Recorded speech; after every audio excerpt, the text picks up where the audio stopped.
It's gonna be a thing for me. Hi there. Welcome to Live with Heidi Mine. I'm going to check that the live is up on Facebook and YouTube, so go grab your favorite drink before we get started. I'm gonna have to keep kind of going forward a little bit because that's how I have this set up tonight. So I'm just gonna like scoot forward. You're gonna see a whole lot of forehead for a minute. But it just is what it is, you know? Okay, and let's go over to here. Okay, and let's bring this one up first. Here, can mute that guy. Okay, so I am live on Facebook. Mute that guy. All right. So I am live on YouTube. So here's the trick tonight. I am going to be using a script. So I'm going to go ahead and I am not going to be able to see the chat tonight.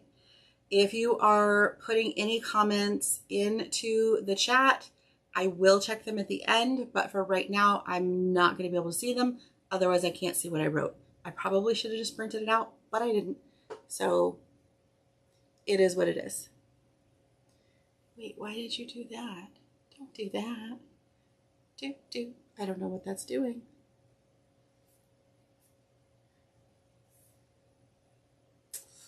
Well, I guess because it says that I'm live. Yeah, just go over to the side there. Here. Okay. So, here we go. What is up, homies? I'm Heidi. I'm a work-at-home mom, handmade business owner at, wow, I'm looking at the script and I'm still reading it wrong. I am a work-at-home handmade business owner at HeidiMine.com, as well as a homeschool mom of 11 and 13-year-old girls. I go live on Facebook and YouTube on Wednesdays at 7 p.m. Pacific.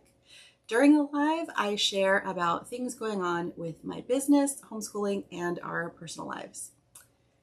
Be sure to follow on Facebook or subscribe on YouTube to get notifications when I post new videos or when I go live. And feel free to like or hit the thumbs up button, as this helps more people just like you see the video and come hang out. Scroll for a second. If you are joining me live tonight, please comment with hashtag live, or if you are watching the recording, go ahead and comment with hashtag replay. This lets me know when people are watching and if I need to change up my times or my days. And if you aren't already subscribed, be sure to check the pinned link to sign up for the email list for updates about new products, blog posts, sales, and any other fun things going on.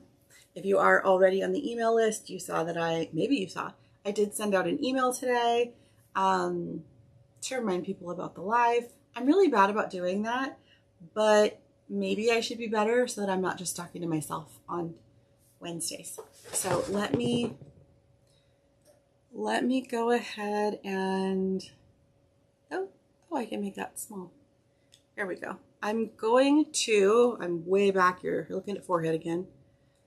Put HeidiMine.com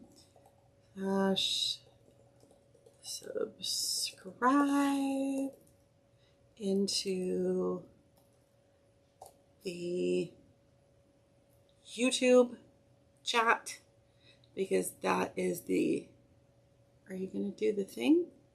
There we go. Pin the message. Ta-da! Swipe, okay. Go back to docs. All right, well, I've got like a little video of myself for a second. I don't know what it's doing. It's laggy. It's always laggy. So let me scroll down to what I've got going on tonight. I did decide to go ahead and write some things out. I'm always surprised when people tell me that they have not heard of Etsy, or, well, maybe not so much if they've never shopped on Etsy, but definitely if they've never heard of Etsy. I feel like Etsy is big enough now that most people, I mean, maybe it's not Amazon big, maybe, but I kind of feel like it should be at this point. It's been around a hot minute. So there's a whole lot of drama with Etsy. I feel like it's been like an ongoing thing with Etsy, that there's been drama for a while. Shop owners spoke out against some issues last year, but now it's really escalating. And so more handmade shop owners are really trying to get a message across to Etsy about their platform. I don't really want to go into all of the nuts and bolts of the drama, because that's not really what I do. I'm not a coach. I'm not a guru. I am a handmade business owner. It's what I've been doing for quite a while now. I do subscribe to quite a few coaches, not so many gurus, because I feel like I definitely need help in certain aspects of my business. And I'll kind of go into a little bit of that in what I'm about to talk about. So I have mentioned a few times over the last year that I would do a video about my Etsy experience. If you have questions, please feel free to put them in the chat or in the comments. And I will do my best to answer. If you put it in the chat during the live, I am going to go back into those comments to be able to respond to them during the live. And if you are commenting later on down the road, if your question's not already answered, then leave it there. I get notifications from YouTube and Facebook when people comment, and I will try my best to answer whatever question you have. So let's start with a little bit about my sewing journey, because I am definitely a handmade shop. I am a seamstress, and I do machine embroidery. And I'm moving my hands a lot, so I'm going to try to stop that. I can't remember a time that I didn't know how to sew. We moved a lot when I was growing up, and many schools offered different types of sewing projects, from plastic needlework to actual beginning sewing classes in the 7th grade. I helped my aunt make my junior high graduation dress. I should have gotten a picture because I do know where one is, but I didn't do that. It was a Jessica McClintock. We went to Gunny Sack in San Francisco, and we bought fabric there. I remember the whole experience. And I was gifted a decent sewing machine by my grandmother, which I eventually used so much that I broke the foot pedal. And then by then I was in high school, and my dad and my stepmom at the time ended up buying me a new sewing machine. We were going to do something with like remodeling my room, and I really wanted a sewing machine. That's the kind of nerd I was. In high school, I took a sewing class because I knew it would be an easy A, and I made my senior ball outfit because I wanted to wear pants, and that wasn't really a thing back then. Again, I should have grabbed some photos. I really loved my senior ball outfit. It was 2 pieces, because then I could go to the bathroom like a normal human being. It was like a cream colored kind of halter vest looking top, and the pants were like a satin with lace over them, and they were a little bit full. So if I was just standing there, it did actually look quite a bit like I was wearing a dress. But I had the convenience of being able to be in pants. I loved it. I thought it was great. It was one of the first years that I noticed prom starting to do a pants option. They were doing very chiffon looking pants. I just couldn't afford it. I paid for my own senior ball dress, if that's what we want to call it. I didn't like the way that they fit store-bought. And because I could sew and, I got an A on the project, it was all good. So I had a lot of fun with it. What can I say? At 19, I got a job working at Joann Fabrics. I think I was 19. I think I worked there for a couple years. And by the time I was 21, I was working in a bridal shop. My favorite things to make were special occasions, dresses, outfits, and costumes. And eventually my friends and family started having kids. So I began making baby blankets, diaper bags, and other baby related gifts. Let me scroll up here. I was told so many times that I should sell my things, and eventually people started telling me I should check out this new website called Etsy. I believe Etsy, I kept thinking Etsy started in 2009. It may have actually started in 2005. I'm not sure. I thought I was in it from the beginning, but I wasn't. Sorry, that's the neighbor's dog, if you can hear that. I apparently didn't get on Etsy until 2010, so it is what it is. According to my Etsy account, I opened my shop on November 4th of 2010. At the time, I was working 40 plus hours a week for my dad, as well as doing leasing paperwork for a local apartment complex. My husband was unemployed at that time and was caring for our 7-month-old daughter. Our first child.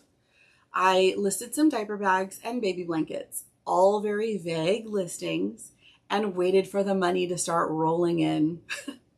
I was actually very surprised when I got a sale within the first 6 months, but I was busy with other things and I had no idea what I was doing. Social media was all relatively new to me back then, not to mention trying to sell things online.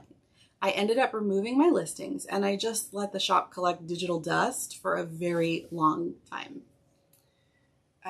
In 2014, I was looking for machine embroidery designs to make flat felt dolls or non-paper dolls for my 2 little girls. I had a Singer embroidery machine. I got it on eBay for very cheap and started finding machine embroidery groups on Facebook. I didn't realize what all of that would turn into, but I ended up making some amazing friends that I am still friends with while gaining so much experience over the years. I went back to Etsy when I started making machine embroidered felt educational toys and costume masks. Still working full-time for my dad, just embarking on our homeschool journey and beginning to build my own business, to say that I rarely slept would be an understatement. In 2022, let me back up just for a second. I worked so much running that business. We would go on vacations, and while I was on vacation, not only would I be doing things for my dad's business, answering phones, doing invoices, doing scheduling, whatever, I would also bring my single needle embroidery machine with me, and I would work on orders while we were on vacation. I would have a whole bin of things. So it was insane. I don't recommend it. In 2022, as I was planning to rebrand my business, finally stepping away from the educational toys and the masks, my husband passed away. And I put my shop,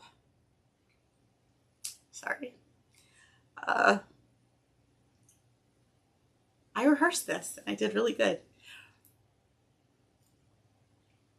I put my shop in vacation mode, which is Etsy's way of temporarily closing your shop. It's been a roller coaster of a learning experience. Etsy was a different animal when I first started. The entire site and vibe were incredibly different from Etsy today. It was very much maker focused. They even had thread boards, not sewing thread, but digital thread, where you could request items and shop owners would contact you and see if what they were offering was a good fit. I know they allowed vintage and supply sales, but it was quite dominantly handmade. As the site grew, many truly handmade sellers have felt that the human maker part of Etsy has been forced out. And I need to scroll up.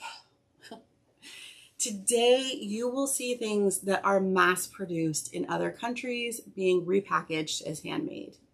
While I don't love the print on demand and product partner options, there's always an exception to the rule. So if you're unfamiliar with Etsy, after a while, I want to say it was sometime around 2020, they started allowing what they call production partners. So if you design a product, but someone else makes it, you just have to put that in your Etsy shop and it's allowed. There are certain shops that do that and they use other small handmade businesses. There's a shop that I don't know if I think she's back from maternity leave. Main Message, M-A-N-E, Main Message. She sold elastic hairbands, but she also sold other things. She sold wire headbands and brass hairpins and also vintage hair clips. And I purchased quite a few different things from her.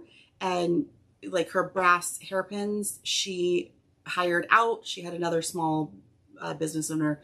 I think at that time she was strictly working with other female business owners.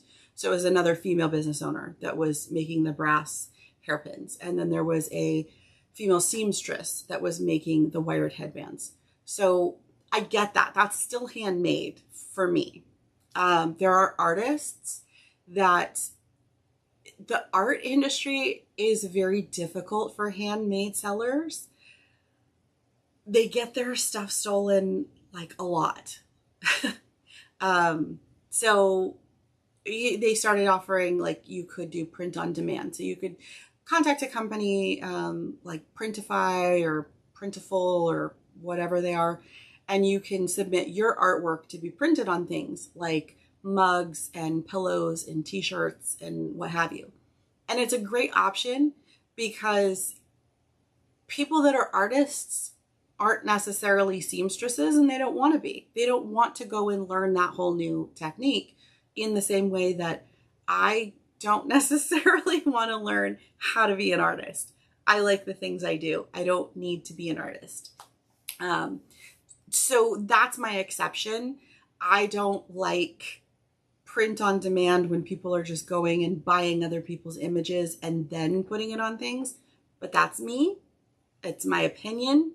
It doesn't mean that you shouldn't do it. You got to do what's good for you. So with Etsy is a business, and I totally respect that. They have to make money. Like, they're not just in it to just throw things up for the rest of us.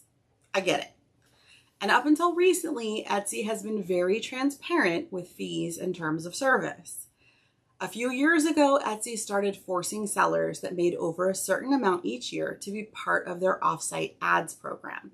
So prior to that, again, there were a lot of changes in 2020. I think this one happened either late 2019 or late 2020. I can't remember. But prior to forcing shops into the offsite ads, Etsy also offers the option to have ads. You can pay for ads within Etsy. If you're ever shopping on Etsy and you see a little, I don't know, there's like a little disclaimer that says something about it being an ad, that's a shop that pays for their own ads. And I used to do that. I did used to do that. I had a very low budget, but I felt like it was worth it because Etsy was bringing traffic to Etsy and I was trying to catch the eyes of what Etsy was bringing in. I did stop doing paid ads when I was forced into offsite ads because I was forced into it, and I'm going to continue to say forced. I did not have an option to elect out of it. The threshold is fairly low in my opinion. So that was actually the straw that broke the camel's back for me when I created my own website. Etsy, I still believe that Etsy could be used as a great traffic source. You should never put all your eggs in one basket. In my opinion, the threshold for the offsite ads program is pretty low. It's $20,000 in gross sales for 1 year. So it doesn't have to be one calendar year. if in a 12-month period you make $20,000, then I think it's 20,000. It might be lower than that. It might be 10. I can't remember now. It might be 10 or 15 even. You automatically have to be part of this offsite ads program.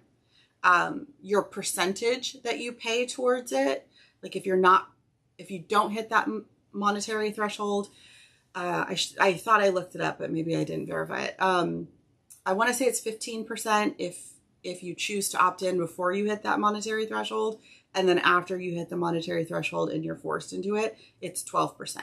So it's not astronomical, and you're not getting charged on every sale. You're only getting charged on sales that come in from these offsite ads. I just feel like there's not enough transparency for me. I want to say the last time I checked, Etsy was trying to tell me that I've had like 70 views in a week from offsite ads, but 0 sales. So I don't know. Maybe they just don't like the thing. There's just not enough transparency. I don't know what people are looking at. And to be honest, sometimes if somebody clicks on an offsite ad, if you're searching Google and you see an ad for something that says it's from Etsy and you click on it, it could be that it's not even my shop. But then once you're on Etsy, if you click on something that's in my shop, it will still charge me that fee because you got there through an offsite ad.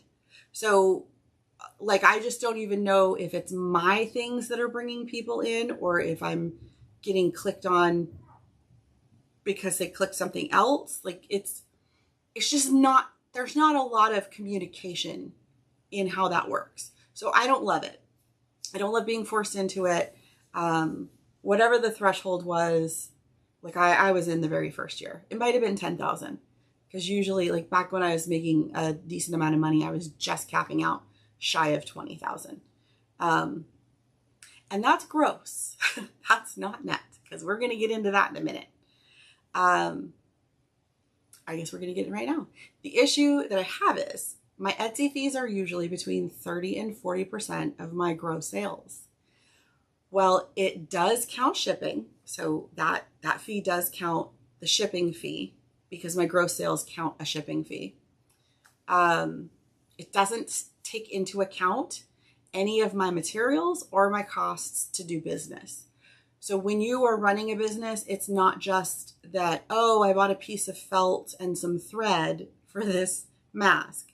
It's also what I had to pay for my machine, how much it costs me annually to maintain the machine, the electricity to run the machine, the internet to be able to list things, the photography equipment. It's a whole lot that goes into a small business, even a handmade business. If you want it to be a successful business, you have to count all of that stuff. Most coaches or anyone ready to give me great advice will say, why don't you just raise your prices? So I like to ask them, how much are you willing to pay for a felt Halloween mask for your kid? At the time that all of this was occurring, most of my masks were selling for around $10 to $12 each, plus $4 shipping. I do a lot of market research for the items that I sell. While I'm not the most expensive, I'm usually in that top tier. I've been sewing a very long time. I have a certain level of perfectionism that I want when I take things to be sold. So I put a lot of time and effort into the things that I make, and $10 to $12, if you think about somebody making, $10,000 selling $10 items, you could see why I wasn't sleeping. So the next thing that got me frustrated was encouraging shops to offer free shipping by coaching the shops about adding shipping into the cost of your product. So this is actually something that Etsy did. They did a whole bunch of market research. I don't remember if they specifically said that they were comparing themselves to Amazon or if we just assumed it, but they were comparing what we do with Amazon. What I do is not anything close to what Amazon will ever be able to offer you. Gonna just say that right now. Amazon Handmade, possibly, but not even that. I don't even sell on Amazon Handmade because the hoops you have to jump through and the fees that you have to pay, it's not worth my time. So personally, when Etsy started pushing the free shipping, I was very against it because it's not free shipping if you're adding it into the cost. It's shipping included. So and I know I've talked about this before, and I'm going to continue to talk about it because I want people to do more math. I want people to think about what they're purchasing, especially right now with the cost of inflation. Please, please, please, please, please look at what you're buying. I know when it says free shipping, you're like, oh, I'm getting something free. You're not getting it for free. Amazon does not offer free shipping. Amazon has you pay for a Prime membership, and that is where they're getting their shipping. They're charging you up front, whether you use that service or not. I'm just saying, do the math. If I'm selling a $10 mask with $4 shipping, and I change that to a $14 mask with free shipping, you wouldn't know the difference. But if you want to order multiple masks, then you are actually overpaying because you are paying for the shipping for each mask. At the time, Etsy did not have an option for shop sales within the platform, and even now, to try to set up a sale or a coupon code for people to get a discount when they order multiples, just so you can discount the shipping out of it, is very difficult, if not impossible. So it's not like I can just say, oh, if you order 3 masks, here's a coupon code for X amount of dollars, because the shipping on a mask is going to be different than the shipping on a purse or an educational toy or a planner clip. There's no way to make those work. So I still advocate for buyers to really look at what they are paying and to pay attention to the math. And I will always do that. I do it myself. I no longer purchase things that have free shipping only for the purpose of the free shipping. That does not hit my FOMO button at all. I have had to reprogram myself because, of course, anytime we see free, we want to jump on it. But it's not really free. I'm thinking, oh, well, they're offering free shipping. And I get it with price points. Like Etsy said, if you can't offer free shipping on everything, then $35 and up. But it still doesn't compute for a lot of businesses. So I would rather see the breakdown. I don't go to a restaurant and order 3 meals and have them say, well, this is your total cost. They break it down for you. I want to see the breakdown. Just saying. More recently, Etsy has been recommending quite a few things that are making sellers feel more pressure to be like Amazon or big box stores. Even recommending working on the weekends, their new Make Me an Offer program, which is very eBay feeling, and encouraging shop owners to work on the weekends or to be available to their customers 24 hours a day, 7 days a week. Did I say weekends? I think I said it twice. In order to achieve the Star Seller program. So Etsy instituted a Star Seller program, I want to say in 2021. And you have to have a certain amount of dollar sales. You have to have, they have to ship on time, which is fine. But you also have to respond to all messages within 24 hours, even though Etsy does not do that. Just saying, Etsy. These programs have really angered the handmade seller community. One of the biggest things to cause a wave in Etsy's pond is their reserve account. This is very new. It could have happened last year. I was not in the loop with Etsy as much because my shop was closed basically all of last year. But it's been big in the handmade seller communities this year. You would think that after 9 years, I wouldn't have to worry about a reserve program. The reserve program it's basically, it tells shop owners that Etsy is going to hold money. So I sell a mask. They're going to hold a percentage of that money until I ship the item with tracking, or until 45 days, which I think I talk about in a second anyways. But after about a month of having reopened my shop, Etsy sent me a notification that they would be placing reserves on my new orders.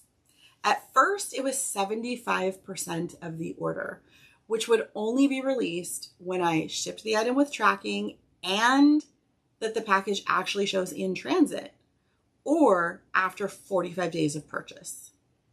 After my first 2 to 3 orders, my reserve was brought down to 30%. I don't know if that's particularly just because of my shop. There was like a whole lot of drama in the UK about the reserve, and it was all over the news in the UK. And then a lot of shops saw that drop to 30%. So it's more likely that that's what triggered it, is all of the bad press. And Etsy said, oh, I can't, we gotta lower that. So in all fairness, I don't care about the reserve. I usually only have money deposited every 2 weeks from my Etsy account because I prefer to pay my fees, including my shipping, directly out of my Etsy account and not have to pay it out of my bank account later. So essentially, I consider my Etsy account kind of like a backup savings, and I just leave money in there. Sometimes, like if it's a busy month, I won't even do a deposit for like the month. It'll just be one time that month. Because I would rather leave that money in Etsy. All of my fees come out, all of my shipping, I do purchase all of my shipping labels through Etsy. So all of that money comes out. And then once I'm like square with Etsy, then that money goes into my bank account. It's much easier for me accounting wise to track it that way for bookkeeping purposes. They used to have an option where you could actually just keep like $100 in your Etsy account. And I would just do that, especially during busy seasons, just so that I always had a little bit of money just sitting in Etsy. So the 30% doesn't actually bother me too much. The 75% kind of didn't bother me either. But that's me. My situation's a little bit different because I also have a lot of supply stock built up from many years of being in this business. And I'm not as dependent on every dollar in order to replenish supplies. So I've been doing this for 9 years. I have a lot of stock. Not to say that I don't ever need supplies. I need to order some elastic for masks. And I'm waiting to get a few more sales for that. But I'm not so heavily reliant that I can't just fill an order without having a deposit. And some shops are. So, you know, Etsy has changed a few other things. They've offered better buyer protection, which is great. I appreciate good buyer protection because I do shop on Etsy, or used to. But with that said, sometimes Etsy doesn't even look into the case. A customer will just go in and tell Etsy, I never got this. They file the complaint. The shop owner says, hey, look, USPS or whoever they ship through says it was delivered on this day at this time in this location. And Etsy says, the customer says they didn't get it. We're just going to give them their money back. And my understanding, because I haven't had this happen to me yet, knock on wood, My understanding is that Etsy covers it and the shop owner doesn't lose out on money. But I really feel like some shop owners are losing out on money. Etsy can't just keep paying things. They're going to have to come after the shop owners. And then where are you at? Because you don't know, like as shop owners, we don't own the platform. So we can't audit reviews to take out blatant lies or inaccuracies. Etsy won't do it. And if they're going to hit us where it hurts, which is the financial part, people are going to abandon ship. So for now, I don't have any plans to leave Etsy. I don't love the offsite ads. I'm not a fan of paying so much in fees, but I do know that when I provide great customer service, I have customers that come back, and if they subscribe to my email list or follow me on social media, all of my traffic is driven to my website, not my Etsy shop, because I pay less fees annually on my website and I have more control over the look of my business. So that's kind of it. I mean, that's my experience on Etsy. If you are looking to start an Etsy shop, if you have ever looked at wanting to start an Etsy shop or handmade business, there are so many coaches and free resources. Starla Moore, Stacey Serino is more social media, but you can incorporate some of that into Etsy. Starla Moore is definitely, if you're going to do an Etsy shop, she's a go-to, and she has tons of free content. She does have a paid course, but tons of free content. There's another one. There's a lot of different business coaches. And my advice is to always check out who gives free advice first.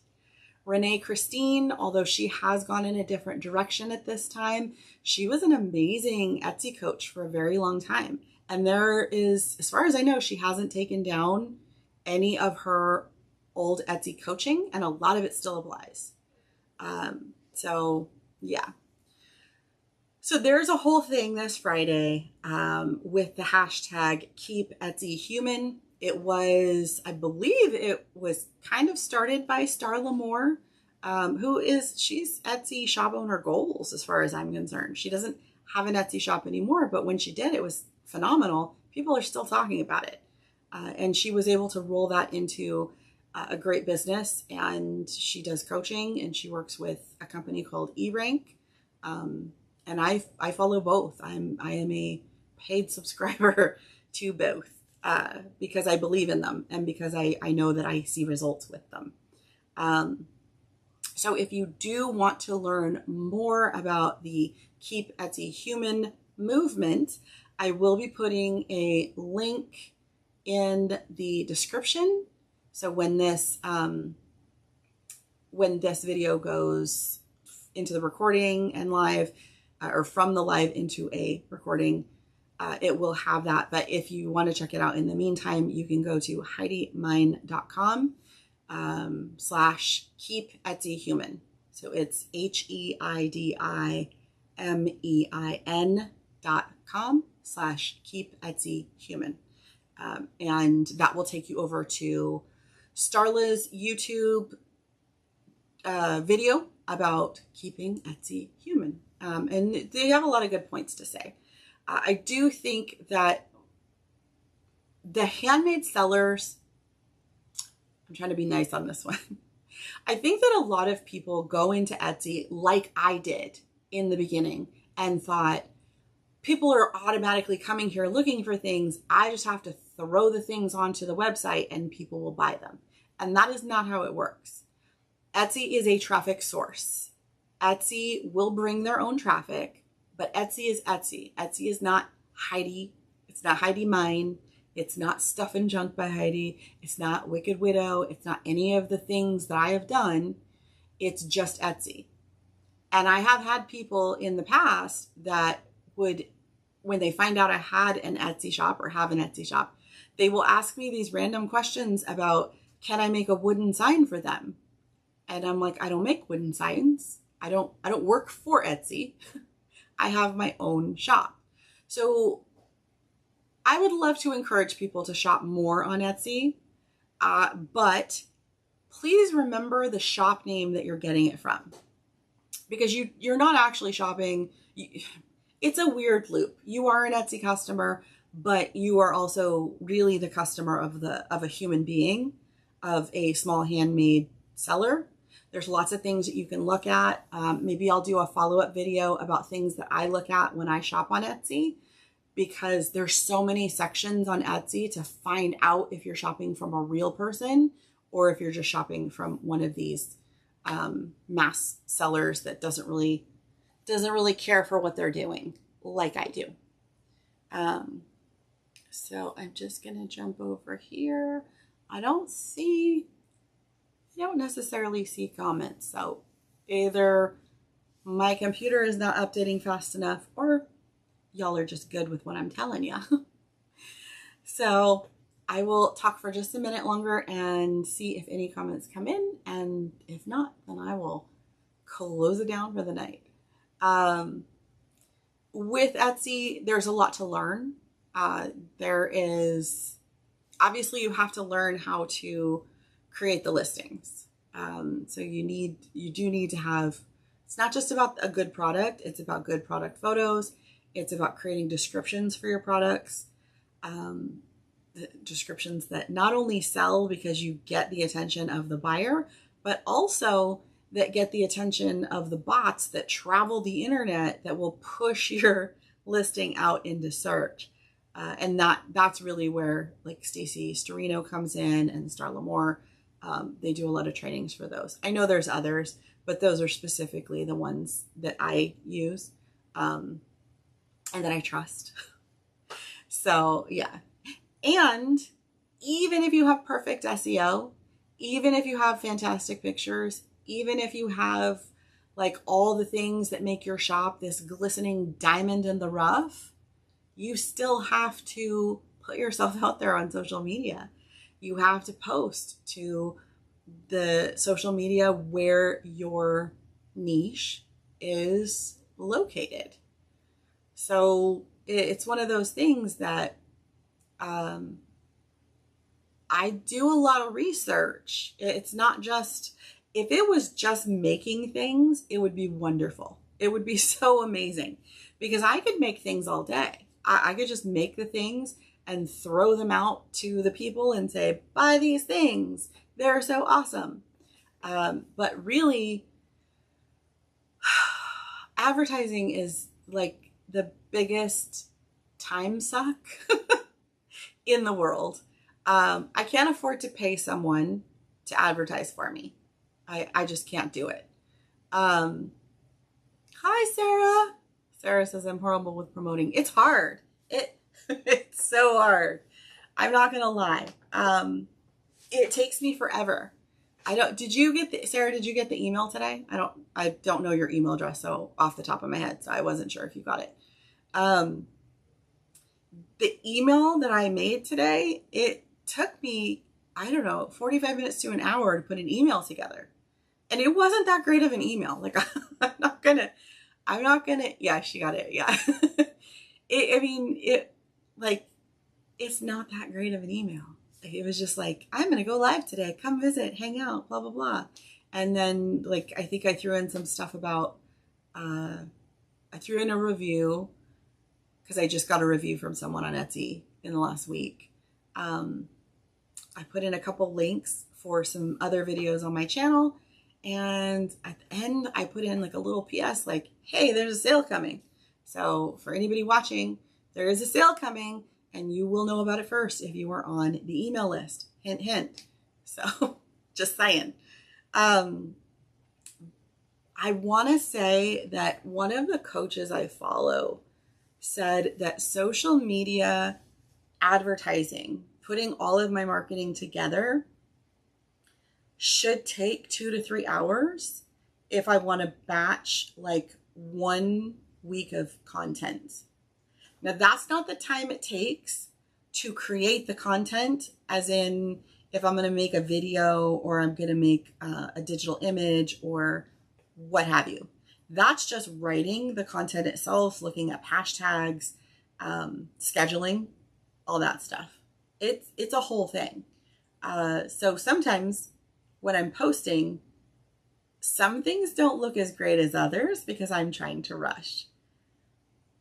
But I'm getting back on schedule, so it's a thing. The editing, yes. The editing, yeah. The editing, that's a whole thing too. I have recorded myself making things, but then to edit that footage into a TikTok or a reel or a YouTube short, because YouTube shorts, you have like the least amount of time to work with. I think the max is 60 seconds, where TikTok and YouTube have given you a little bit more time. That's horrible. It can take me like 45 minutes to edit 15 minutes of footage into a 45-second reel. That's not even, and I know Sarah is actually talking about her YouTube videos. I'm assuming Sarah's talking about her YouTube videos, because I'm going to say it again. If you need any homeschool ideas, updates, information, go check out Home with Sarah Jane. She's awesome. I love her. I really love her. As a friend, as a bestie, as a homie. Great stuff though over there. But yeah, doing the editing, like I just recorded, we got our Mel Science. I'm going to just talk to Sarah for a minute. We got our Mel Science today, and we ordered the medical kit. So it's 6 Mel kits, and Sammy was like, "Are you going to unbox these?" And I said, "Yeah, I'm going to do some unboxings." Thankfully, I had my table set up because I do overhead for unboxings. So I did have my table set up. Oh my gosh, Sarah, you it's so cool. One of them, I was cracking up because we opened the box and we were at the school, and the whole reason we ordered this particular set, Samantha's interested in medical in general, but this set has a silicone rectangle that's supposed to simulate flesh, and you have to suture it. So that was the massive, this is what we're getting. But then I'm looking at it, and there's an ECG thing, kit. So I'm totally oh, that's cool. There's 2 kits for pharmacy, and one of them says that you make, oh, I can't think of the name now, but basically you can make tablets and gel pills and suppositories. It says suppository on the box, and I was cracking up. And then one of the boxes has something to do with a urinalysis. So I was having a lot of fun with that. But they were really quick to unbox. I've done 3 unboxings, or I recorded 3 unboxings, and I want to say they're 15, 20 minutes each. Because for some reason my phone storage is completely full, and I had to do it to an SD card, a micro SD card on the camera. It's a whole thing. So I was able to record those, but it's going to take me at least twice as long to edit them to put them onto YouTube. It is what it is. It's a whole thing. And then once you take that, once you take that stuff and you put it onto YouTube, and then you have to blast it all over social media so people come and watch your stuff, because it's a whole thing. And I can tell you right now that marketing dollars are not worth it. Sorry, marketing companies, I'm going to have to call you out, but the conversion on the marketing dollar, the return on investment, is people are barely breaking even. there's a whole lot right now. The coaches that I follow do not recommend paying for marketing right now, for advertising, and I don't recommend it either. If you aren't catching the eyes of your following because of good search engine optimization, because you've done your hashtag research, then those advertising dollars, you're just throwing them away. Advertising doesn't do anything right now. So it's a thing. Any editing takes forever. It really does. It takes so long. And I'm like, maybe if I paid for editing software, it would be faster. But I have looked for, like, I've spent hours looking at editing software, and I don't know. It's just not, it's not the business, man. It's not the business. So, yep. Those are my thoughts on Etsy shops. I will, as of right now, I have no plans of ever closing my Etsy shop permanently. Which is weird because I actually possess, I don't know if you can own, I possess 2 Etsy shops. But one is essentially closed because I merged them into one shop, but I don't really want to get rid of that other shop because I'm a hoarder of things. Sarah's trying to start a website, but her brain is overloaded. Oh, girlfriend, I'll come over. I'll help you. I built my whole website. I'd love to tell you that I did it by myself, but I paid a lot of money for training. So please let me use that training so that I know that I'm getting my every single dollar and cent out of it. Yeah, it's a lot. Websites are so much, like, and I think part of with a website, so like with Etsy, and even with things like Shopify, oh, thank you. The things with online retailers, with Shopify, with Etsy, with any of these like different online sales platforms, they need to make their money. So they're going to charge you fees no matter what. And you don't have control. And even with Shopify, they want to say, oh, you have way more control than Etsy. But and it's not that I think that the person that sold me my training to build my own website, it's not that I think that she's infallible and that nobody else knows anything more than what she knows. But what she said makes sense. That with Shopify, it's a boxed, templated service. So the way that the bots crawl things like Google, it just looks like a bunch of sugar cookies to Google. All of the shops, you can decorate them differently, but essentially they're all made of the same thing. So it's really not the same as having your own individual website, even if I'm using a template that other people use, because I do use a template for my website. I have customized it in such a way that, like, my website is a very strange sugar cookie. My website is a very strange cookie. She's a strange cookie. She's got chocolate chips and she's kind of nutty, and there's all kinds of other things mixed in there that Shopify can't even touch.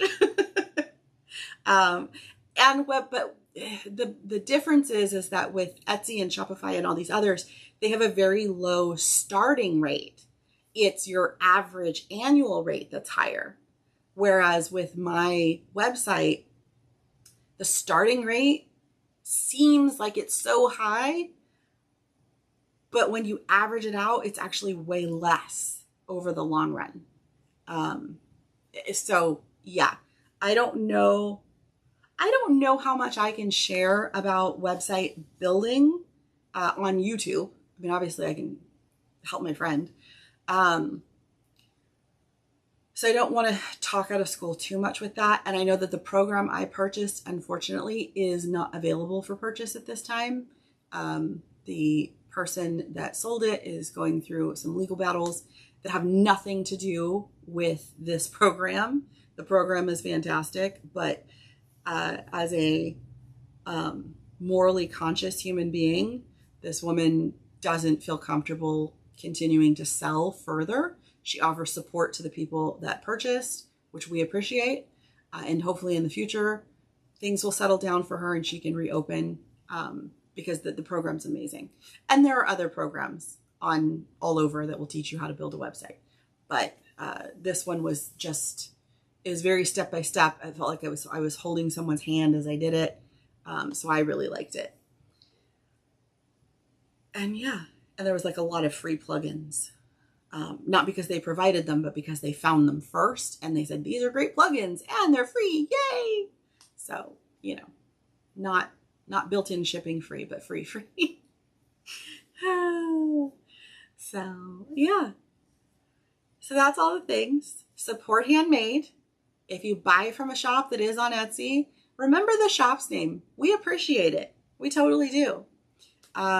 Maybe I'll do a video. I'll have to do like a screen grab video to show you the things that I look for on Etsy when I am shopping, because I like to know that the person I am shopping for is actually a person who is doing the things and not just someone who is buying cheap stuff from overseas and then repackaging it and saying it's handmade. Because believe it or not, there are a lot of masks on Etsy that look exactly like what I'm making, because in the pictures they look exactly like what I'm making. They're not even close. They're not hand embroidered. I mean, not hand embroidered, but they're not embroidered. Sometimes they're just glued together. They're coming from factories where they're pennies on the dollar. So these people are reselling them for like $2 each, where I have to feed my kids and pay my mortgage. So I can't do that. But I know that what I'm selling it's good stuff. It's good stuff, man. I do a lot of research. And yeah, and I think on my, and I have a little bit more freedom. Not that I encourage infringement of intellectual property, because you will see that on Etsy and they do not actually encourage it either. I don't want to get into that whole conversation, but essentially, Etsy in their terms of service will tell you up front, you can't list things that are infringing on someone's intellectual property. So like Disney characters, Nickelodeon characters, Twilight characters, anything under those umbrellas of those companies, you can't list them. People do it all the time. But Etsy can't police that. It is physically impossible.